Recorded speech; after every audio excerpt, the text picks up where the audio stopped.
Сайн байцгаана уу? Цагаавал эмэгтэйчдийн эмнэлгийн эмч Цэнгэл байна.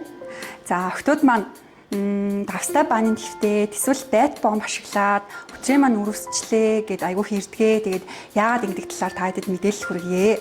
Хүний өтрөө бол өөрөө хүчлэг орчинтой. Тэгэхээр pH буюу pH баланс нь 3.5-аас 4.5-нд яг байх үед нь ашигтай бактери буюу лактобациллус нь хүний өтрийг хамгаалаад байж байдаг. Гэтэл нөгөө байт бомб эсвэл байны давс зэрэг нь болохоор бүгдээр яг шүлтлэг орчинтой байгаа байхгүй. Тэгэхээр ингээд хит их шүлтлэг орчинд өтрийг удаан хугацаанд байлгаснараа өтрийн орчин ингээд саармагчдаг. За тэгээд саармаг орчинд болохоор зэрэг ингээд хэвийн нөгөө ашигтай бит хэдийн өтрийг хамгаалж идэг бактери ерөөсөө ингээд идэвхтэй байж чаддаггүй. Өөрөөсөө ялгаруулдаг тэр сүүний хүчлээ эсвэл тэр hydrogen peroxide гэдэг ингээд бит хэдийн өтрийг хамгаалж идэг бодисыг ерөөсөө ялгаруулж чадхаа болчихдөг. За тийм болохоор ингээд эмзэг мэдрэмтгий өтрийн амархан үрвсдэг. За тэгээд саяхан эмчилгээ хийлгсэн ч юм уу. Ер нь одоо жоохон өтрийн эмзэг байдаг охтуудад одоо нэг 3 сарда нэг удаа ч юм уу орохыг зөвлөдөг.